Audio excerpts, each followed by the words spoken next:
I never thought I'd find myself standing in a muddy field at 3 in the morning, watching a man breathe life back into a dying lamb. But that's exactly where my story begins. The kind of beginning that changes everything, though you don't realize it at the time. You're just cold, confused, and wondering how you ended up there in the first place. My name is Daniel, and 6 months ago I was a different person. I worked at a tech startup in Seattle, spent my days staring at screens, my nights scrolling through apps that promised connection, but delivered nothing but hollow conversations and lonelier mornings. I was 28 and exhausted in a way that sleep couldn't fix. My therapist called it burnout. My mother called it a phase. I called it suffocating. Then my uncle died, and I inherited his property in rural Oregon. 150 acres I'd never seen, in a town I'd never visited. Everyone expected me to sell it immediately. That's what made sense. That's what the old Daniel would have done. Instead, I quit my job, packed my car, and drove south without really understanding why. The property was more isolated than I'd imagined. The main house sat at the end of a long gravel road, surrounded by rolling hills that turned golden in the late afternoon sun. There was a barn that needed repairs, fencing that sagged in places, and a profound silence that felt almost aggressive after years of city noise. I spent the first week just walking the land, trying to figure out what I was supposed to do with it. That's when I met Ethan. I'd noticed the sheep first, grazing on the western edge of my property, or what I thought was my property. Turns out the boundary lines were more complicated than the paperwork suggested. The sheep belonged to my neighbor, and they'd been using that pasture for years under an informal agreement with my uncle. Ethan came to my door on a Tuesday evening, hat in hand, literally. He was maybe 35, with sun-weathered skin and dark eyes that held a wariness I recognized. He introduced himself as the shepherd who leased the grazing rights, asked if we could continue the arrangement. His voice was soft but direct, the kind of voice that didn't waste words. I said yes immediately. I didn't know anything about sheep or land management, and honestly, I liked seeing them out there. They made the place feel less empty. He nodded once, thanked me, and turned to leave. Then he paused, glanced back. "If you need anything, I'm just over the ridge, the stone house with the blue door." He pointed toward a direction that meant nothing to me yet. "Welcome to the valley, Daniel." The way he said my name, like he'd already thought about it, like it meant something, stayed with me for days. I didn't see him again for 2 weeks. I was busy trying to make the house livable, learning how to fix a generator and patch a roof and all the things I'd never needed to know in my apartment life. But I'd watch for him sometimes, see him moving among the sheep in the distance, always with this calm, purposeful energy that I envied. Then came that night, that 3 in the morning that split my life into before and after. I woke to frantic bleeding, loud enough to penetrate my dreams. At first, I thought I was imagining it, but it continued, desperate and wrong. I pulled on jeans and boots and stumbled outside into the cold March darkness. The moon was bright enough to see by, and I followed the sound toward the western pasture. That's where I found Ethan, kneeling in the mud beside a ewe who was clearly in distress. He was elbow-deep in birth, his face intense with concentration, murmuring something I couldn't hear. I stood frozen, unsure if I should help or leave, but then he looked up and saw me. "There's another one stuck," he said, no preamble, no explanation. "I need towels, warm water if you have it, fast." I ran. I'd never moved so quickly in my life, grabbing every towel I could find, heating water in the kettle, my hands shaking with adrenaline. When I got back, he'd managed to deliver 1 lamb, but it wasn't moving. The ewe was exhausted, still laboring with the second. "Take him," Ethan said, nodding toward the still lamb. "Rub him hard with the towel. Get him breathing." I dropped to my knees beside the tiny creature, still slick with birth, and began rubbing frantically. Nothing happened. He was so small, so impossibly fragile, and I thought, this is it. I'm watching death. I'm holding it in my hands. "Don't stop," Ethan commanded, his voice sharp now. "Clear his nose and mouth, then breathe into his nostrils, gentle." I did what he said, feeling ridiculous and desperate and more alive than I'd felt in years. I breathed into this lamb's tiny nose, felt his ribs under my hands, and prayed to a God I wasn't sure I believed in. And then, impossibly, he gasped. A small, shuddering breath, then another. "That's it," Ethan said, and I heard something break in his voice, something like relief or joy. "You've got him." By the time the second lamb was born, healthy and vigorous, the first was trying to stand on wobbly legs. The ewe was exhausted but alive. Ethan sat back on his heels, covered in mud and blood and birth, and laughed. It was the first time I'd heard him laugh, and it transformed his entire face. "Thank you," he said, looking at me directly for the first time that night. "You saved him. That little fighter wouldn't have made it without you."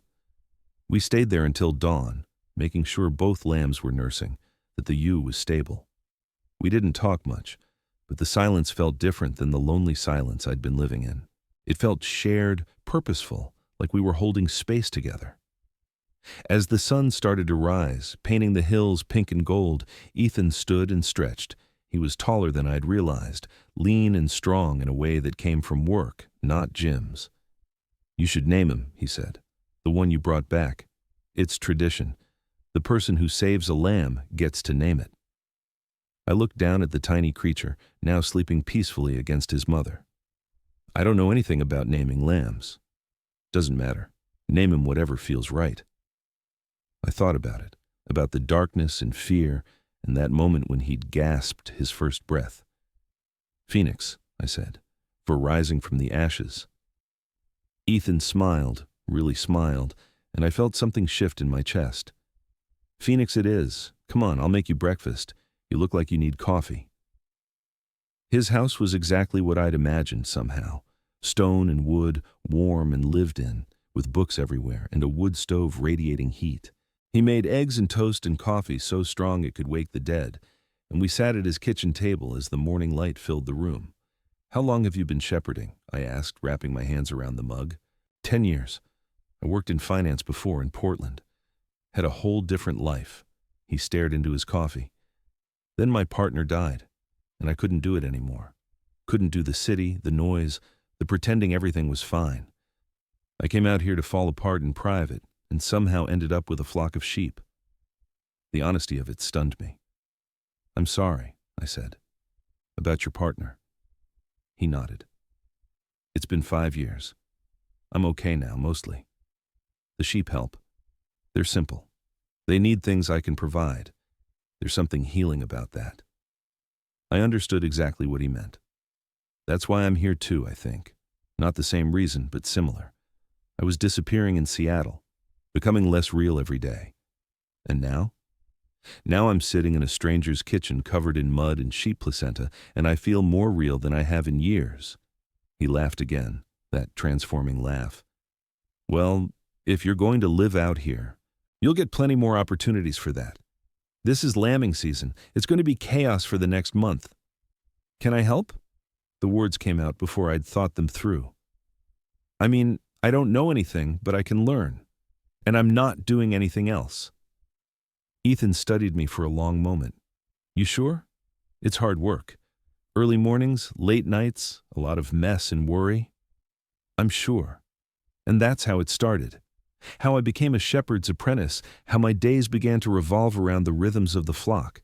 Ethan was a patient teacher, showing me how to check the ewes, how to assist with difficult births, how to bottle feed the lambs whose mothers couldn't nurse them. I learned the names of all the sheep, learned to read their body language, learned that they each had distinct personalities despite what everyone said. I also learned about Ethan. Small things at first, revealed in fragments between tasks. He'd grown up on a ranch in Montana, left for college, and never planned to come back to this kind of life.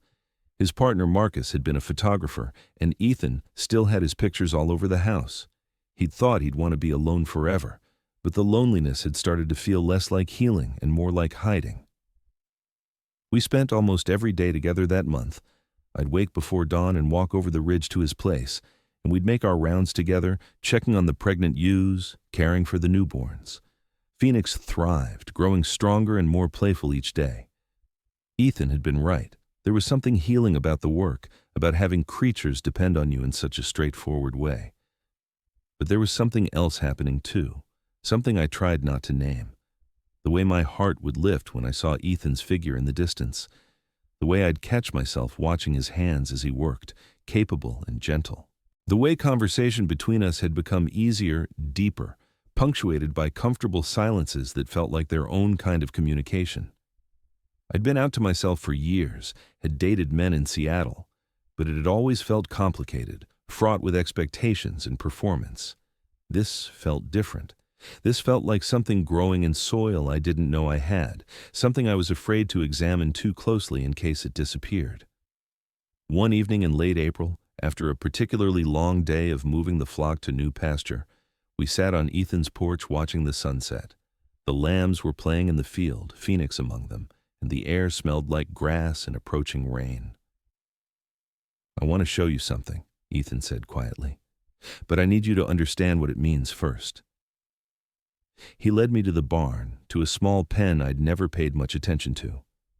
Inside was a single lamb, larger than the others, with unusual markings, dark brown with a white face. "This is Covenant," Ethan said.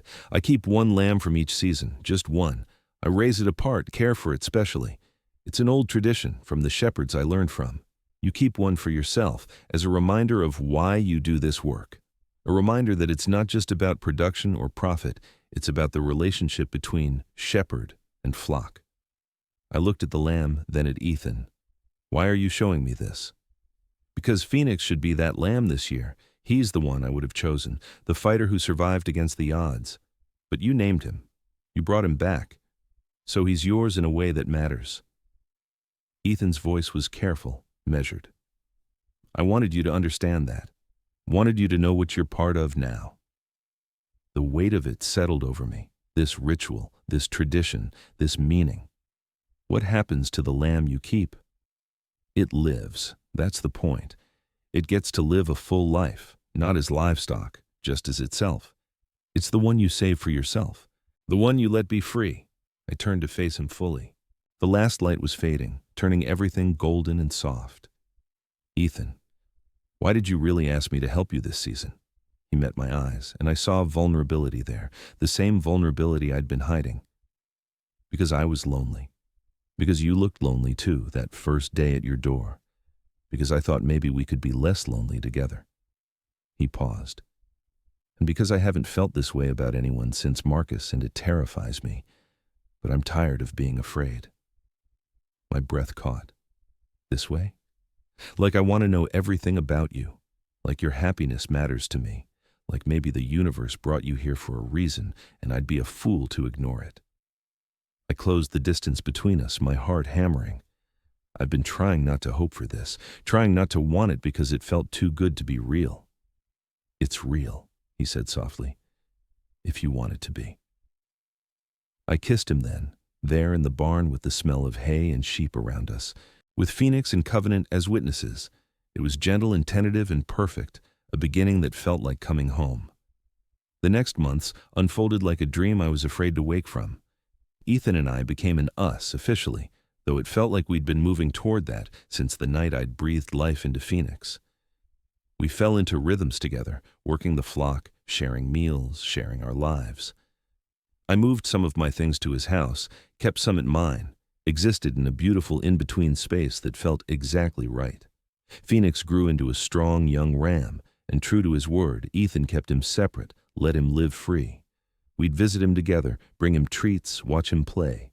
He became a symbol of everything that had happened between us, the life I'd saved that had somehow saved me in return. On a warm evening in September, 6 months after that first night in the field, Ethan and I sat on my porch, the one that looked out over the valley. The sheep were grazing in the distance, peaceful in the fading light. "I've been thinking," Ethan said, his hand finding mine, "about the future, about what we're building here." "Yeah? I want to expand the flock, maybe get some goats too.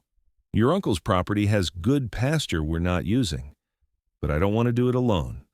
I want to do it with you, as partners in every sense." I turned to look at him, this man who'd taught me about sheep and vulnerability and love. "Are you asking me to go into business with you?" "I'm asking you to build a life with me. The business is just part of it." He smiled, that transforming smile I'd learned to love. "What do you say?" I thought about the Daniel who'd arrived here 6 months ago, lost and exhausted and searching for something he couldn't name. I thought about how I'd found it in mud and birth, and the patient teaching of a lonely shepherd. I thought about Phoenix, the lamb I'd saved, who'd saved me in return. Yes, I said. To all of it? Yes. He kissed me as the sun set over our valley, over our sheep, over the life we were choosing together. And I understood, finally, what my uncle had known when he'd left me this place. Sometimes you have to lose yourself completely to find out who you really are. Sometimes you have to leave everything behind to discover what you've been searching for all along. Phoenix bleated in the distance, and I smiled against Ethan's lips. The lamb I'd named, the lamb he'd let me save, the lamb we'd kept for ourselves. A reminder that some things are worth saving, worth keeping, worth choosing over and over again. That's the thing about shepherds, I'd learned. They know the value of what they protect. They know that sometimes the greatest act of love is to save something, name it, and let it be free. And sometimes, if you're very lucky, that something saves you right back.